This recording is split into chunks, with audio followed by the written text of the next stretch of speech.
Сайн байцгаана уу? Өнөөдөр та бүхэндээ маш энгийн аргаар үрлэн улаан лолийг хэрхэн маш амттай дарах талаар тайлбарлан оруулъя. За, ариут тусан шилэндээ улаан лолио хийн. За, улаан лолио хийсний дараа дээрэс нь дүүртэл нь буцалсан ус хийнэ. За, энэ буцалсан усаа хийгээд 20 минут байлгана.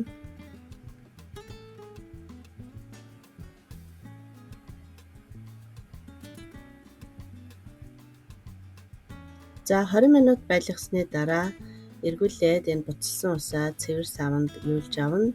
За, энэ удаад 1 литр уусамлыг хэрхэн хийх талаар тайлбарлая.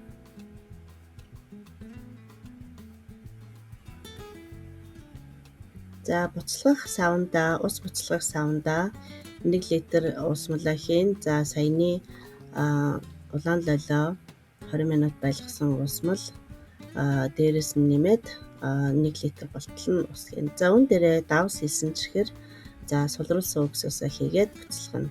За, удаан буцалгахгүй дөнгөж буцалгангууд нь галаас аваад одоо шилэндээ байгаа саяны буцалсан ус хийсэн улаан лолион дээрээсээ дүүртэл нь хийнэ. За, ингээд дүүртэл нь хийгээд таглаад ингээд одоо дарах улаан лолио маань ингээд бэлэн боллоо. За, ингээд маргааш нөгөөдрөөс нь идэж болохоор маш амттай үрлэн улаан лолиог хэрхэн дарах талаар тайлбарлалаа. За, үүсмэлээс маань бага зэрэг үлдсэн учраас би луун дарсан. За, луунга өөрийн дурын хэлбэрээр хэрчээд мөн ариут тусан шилэндээ хийн. За, ариут тусан шилэндээ луунга хийгээд дээрээс нь уусамлаа хийнэ. За, уусамлаа бүр ирэмгээр нь сайн хийж өгөөрэй. За, ингээд дээрээс нь ариут тусан шилнийхаа мөн тагийг бас ариутгана. За, тагийг бас 2-3 минут буцалгаад ариутгасан. За, ингээд таглаад өрөөний температурт хөргөөд тэгээд хөгчөндөө хийгээд за, 1-2 хоногийн дараа гэхэд амт нь орсон байна.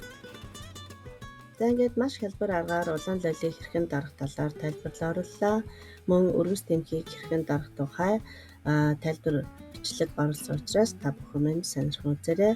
Анхаарал тавьсан баярлалаа. Дараагийн бичлэг хүртэл түр баяртай.